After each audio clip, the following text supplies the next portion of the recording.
So this is part two in a set of the basics of homeopathy, and this is more about the general aspects of homeopathy, how it came about, who started it, what are provings, those kind of basic concepts in homeopathy.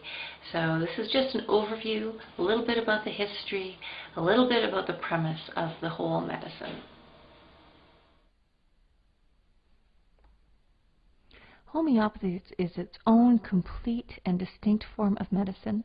The word homeopathy is based on the Latin word homeo, which means the same or similar, and pathy or pathos, suffering. So in homeopathy, we're trying to match up the person's suffering with a substance that causes that same suffering as closely as possible. And there are so many ways to suffer that there's a large variety of medicines. So this concept of treating something with a medicine that can cause that same suffering dates back to Hippocrates, who is considered to be the father of modern medicine, one of the first scientific minds in medicine, and someone who made it its own distinct field. He had much better results than his contemporaries, in part because he focused on prognosis, or what to expect and how to make somebody better, rather than focusing on diagnosis, what it is exactly, a name for it, and of course the modes of coming across a diagnosis at that time were much more crude than they are today. So he's the first one to say that like cures like. This is, in homeopathy, is known as the law of similars. Now, allopathy, allo means the opposite, and pathy, of course, is suffering again. So in allopathy, this is what we call a conventional Western modern medicine. It's applying a force that does the opposite, and usually fairly forcefully. So if the suffering is represented by a pink-purple circle, the medicine is represented by a bigger green square. So we're trying to overpower the body's natural response to things, which is considered to be the disease. So the disease is actually seen separate from the individual, and so you're just trying to treat the disease, not the person. And this can, of course, save lives. Sometimes people's reactions to things is what creates the problems and leads to death. So anaphylaxis, for example. In this case, you probably do want to do the opposite of what the person is naturally doing. The father of homeopathy is considered to be Samuel Hahnemann. He was a German physician and knew quite a bit about chemistry and knew a fair number of languages. This is in the late 1700s, and he became disillusioned with medicine and decided instead he was going to transcribe and translate textbooks, and this is how he earned a living.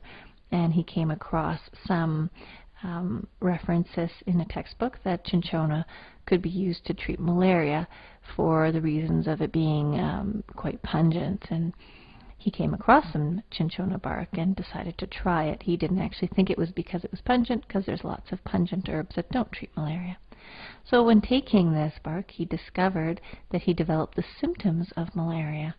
And he found when he applied it to other people, they also developed the symptoms of malaria. And he started a science with this. He started testing all kinds of medicines, and he started treating people again, and with great success.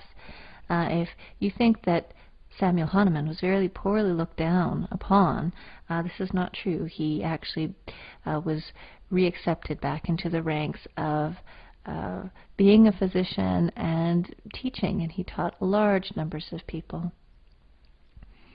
Now, provings are what we call the science behind the homeopathy. It is how we test what a medicine is. And usually there's at least two phases of a proving. One is you get the original substance and you test it on healthy or relatively healthy volunteers, and these are human volunteers, not animal volunteers who actually don't have a say in the matter.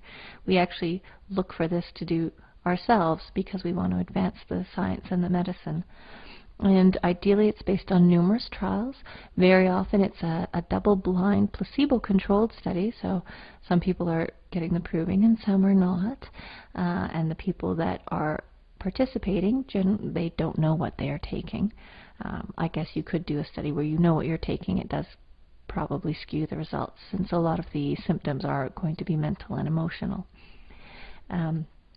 But ideally, once you have this information, you want to verify its use in clinical practice. And so all this information should make it back into the books. So what gets recorded and incorporated into our books from a proving include the dominant themes, so those themes or images that come up for the vast majority of the participants, physical symptoms, emotional symptoms, and mental symptoms as well. So emotional symptoms relate to the emotions. We're talking about fear, joy, anger, those kinds of things. Mental symptoms relate to how well the mind is functioning, so clarity of mind or dullness of mind, an inability or an ability to do mathematics or writing or reading, something like that. And we're always looking for the essence, the total picture, as complete as possible. So the gestalt of a particular remedy is what we are looking for. Now, when we're dealing with homeopathy clinically, one-on-one, we choose medicines in a highly individualized way. It's not based on diagnosis. It's based on the story, on the pattern that the person exhibits. And this is a pattern that's usually buried fairly deep within their psyche. But it is also a collection of their symptoms. So a person functions and acts like a human being, but somewhere deeply embedded they might have a story that doesn't belong to them at all. It's some kind of pattern that they believe, maybe not even consciously, is a part of themselves, and they actually don't need it. And this pattern creates a tendency to behave in certain ways, and this also affects the physiology and the biochemistry, because the person is one. So if somewhere in you, you have the story of a raven making decisions on a subconscious level, this will affect your personality, and it will affect you biochemically as well. And this is why we want the full story. And if we can get the person, the patient, to tell us what is their story very deeply, we can choose a remedy that will fit that. So it's a matter of just uncovering the person's unique experience. Now, when you're treating with homeopathy, depends on whether you're having an acute experience, like a flu or an injury. If it's acute, the action will be very quick. And this might be, you know, a bug bite, it might be some other kind of injury, it might be a high fever. These things respond fairly quickly. Now, if it's chronic, if it's something you've had for a long time, you can expect improvements to be slow and subtle. And the ideal is not to notice anything at all, no aggravations, nothing. You hopefully don't feel anything, maybe a slight shift, maybe a slight improvement in mood and energy, and then slowly on its own, your body, your mind, your emotions start to free themselves up. And for some, this is like the peeling of an onion, taking off the layers, the reemergence of symptoms, getting to the core of things. And we can talk about this at some other time, but like the onion, there actually is no core. So at the heart of every being is a freedom. So that was just a basic, quick introduction to homeopathy, about the medicine itself. There's also a video that I encourage you to check out about the remedies if you're curious.